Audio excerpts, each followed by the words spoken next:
মায়ের গলা ধরে মারতে থাকে। তখন গোপাল খুব রেগে যায় আর ও তাড়াতাড়ি ডাইনির নাভিতে ত্রিশূল মেরে দেয়। আরে মরে গেলাম।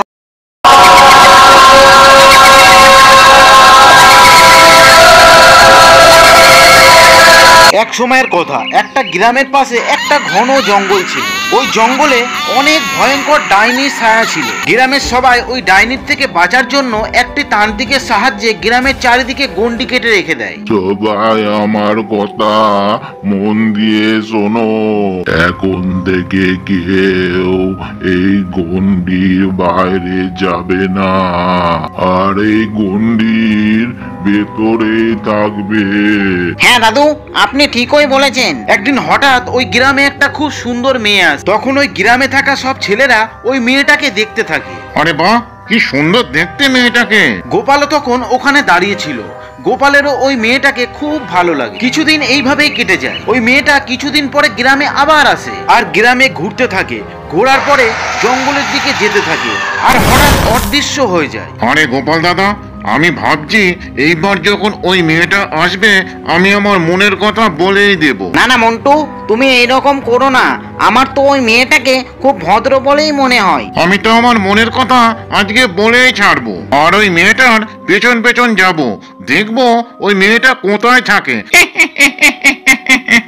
পরের দিন যখন ওই মেয়েটা জঙ্গলের দিকে যেতে থাকে তখন মন্টু ওই মেয়েটার পেছন পেছন জঙ্গলের দিকে যেতে থাকে। যেতে যেতে ওই মেয়েটা অদৃশ্য হয়ে যায় আর পরের দিন গ্রামের লোকেরা মন্টুর অর্ধেক খাওয়া দেওয়া পায়। ওরে গোপাল, এই মন্টুকে কে মেরে ফেললো?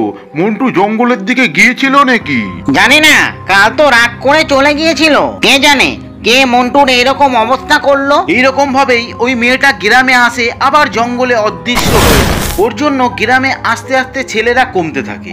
একদিন আবার ওই মেয়েটা গ্রামে আসে আর গোপালকে দেখতে থাকে আর গোপালও ওকে দেখতে থাকে। আমি তো এই মেয়েটাকে ভালোবাসতে লেগেছি, আমি একে ছাড়া থাকতে পারবো না। আমি আজকেই এর পেছনে পেছনে যাব আর একে বিয়ের কথা বলবো। গোপাল একটা ভালো মনের মানুষ আর সত্যিই মন থেকে ওই মেয়েটার পেছন পেছন যেতে থাকে। তুমি আমার পেছনে পেছনে কেন আসছো? সবাই জানে এই জঙ্গলে একটা ভয়ঙ্কর ডাইনি থাকে। ডাইনি তোমাকেও মেরে ফেলবে। যাও, গ্রামে ফিরে যাও। না, আমি যাব না। যদি আমার কোনো বিপদ হয় তাহলে তোমারও তো হবে। আমি তোমাকে ভালোবাসি, আমি তোমাকে না পেলে আমি মরতেও রাজি আছি। তুমি এখানে কেন আসো বলো, আমি তোমার সঙ্গে আছি।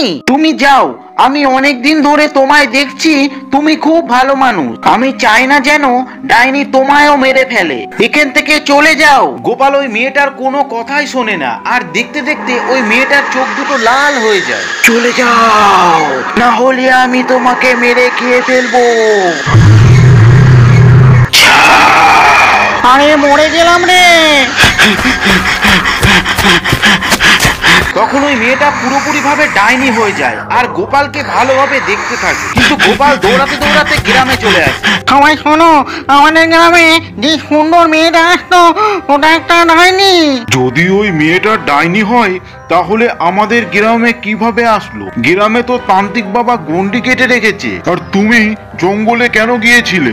এখন সবার চোখ ওই মেয়েটার উপরে, এর জন্য তুমি এইরকম বলছো যেন ওই মেয়েটার দিকে কেউ না তাকায়। কি ঠিক বললাম তো গোপাল দাদা? গোপাল তখন সবাইকে অনেক বোঝায় কিন্তু ওর কথা কেউ বিশ্বাস করে না। তখন সবাই ওখান থেকে চলে যায়। গোপালও নিজের বাড়ি চলে আসে আর ভয়ে ভয়ে থাকে। ওদিকে ওই মেয়েটার থেকে ডাইনির ছায়া চলে যায় আর ওই মেয়েটা আবার গ্রামে আসে আর গোপালকে খুঁজতে থাকে। আরে দাদা, গোপালের বাড়ি কোনটা? আরে বৌদি, ওই আগের ঘরটা। বৌদি, কি ব্যাপার? গোপাল সবাইকে বলে দিয়েছে নাকি আমরা দুজনা বিয়ে করছি? না তো, বলেছে তো কিছু অন্য। তখন ওই মেয়েটা গোপালের বাড়িতে যায় আর ওই মেয়েটাকে দেখে গোপাল খুব ভয় পেয়ে যায়। আরে তুমি আমায় ক্ষমা করে দাও, আমায় মেরো না। আমি আর কোনোদিন তোমার পেছন পেছন যাব না। আরে ভয় পেও না, আমি কেন তোমায় মারবো? তুমি আমাকে বিয়ে করো যেন আমি সারা জীবনের জন্য এই গ্রামে থাকতে পারি আর আমার ভেতরে থাকা ডাইনি গ্রামের লোককে মেরে খেতে পারে। কিন্তু তুমি গ্রামে আসলে কি করে? ওই তান্ত্রিকের জাদু আমি আমার শক্তি বাড়িয়ে শেষ করে দিয়েছি। এখন গ্রামের লোকেদের আমার থেকে কেউ বাঁচাতে পারবে না। তুমি যদি আমাকে বিয়ে করো তাহলে আমি তোমার মা আর তোমাকে মারবো না, আর বিয়ে না করলে এমনি সবাই মরে যাবে। না না, ঠিক আছে, আমি তোমাকে বিয়ে করার জন্য প্রস্তুত, কিন্তু আমার মাকে মেরো মেরো না। তখন পুরো গ্রামের সামনে গোপাল ওই মেয়েটাকে বিয়ে করে নেয়, আর অর্ধেক রাত হতেই ওই মেয়েটা ডাইনি হয়ে যায়, আর একটা গ্রামের লোককে মেরে গোপালের ঘরের পেছনে নিয়ে গিয়ে খেয়ে নেয়। এইভাবে আস্তে আস্তে গ্রামের অনেক লোক মরে যায়, কিন্তু কেউ বুঝতে পারছে না যে কি হচ্ছে। গোপালের ঘরের পেছনে কঙ্কাল বুঝায় হয়ে যায়। একদিন গোপালের মা ওর দাদার বাড়ি থেকে বাড়ি চলে আসে। আরে গোপাল, তোকে দেখে এত দুর্বল মনে হচ্ছে কেন? খাওয়া দাওয়া করছিস না নাকি? না মা, এমন কোনো ব্যাপার না। কিছু তো ব্যাপার আছে গোপাল, আমায় বলো, আমি তোমার মা। গোপাল তখন ওর মাকে সব কথা বলে আর কাঁদতে থাকে। আরে তুই এত সমস্যার মধ্যে ছিলিস তো কাউকে বলিসনি কেন? আমি সবাইকে বলেছি মা, কিন্তু কেউ আমার কথা বিশ্বাস করেনি। আর ওই ডাইনি বলেছিল আমি যদি কাউকে বলি তাহলে তোমায় মেরে ফেলবে। গ্রামের সব লোক মরে যাচ্ছে, কিন্তু আমি কিছু করতে পারছি না। তুই করতে পারছিস না, কিন্তু আমি তো করতে পারবো। তখন গোপালের মা ওই তান্ত্রিকের কাছে যায় আর ওকে সব কথা বলে। আচ্ছা, ওই ডাইনি আরো বেশি শক্তি নিয়ে এসেছে আর কোনো একটা মেয়ের শরীরে ঢুকে বসে আছে। এর জন্যই তো ও আমার গণ্ডি পার করে ফেলেছে, কিন্তু এইবার আর বাঁচবে না।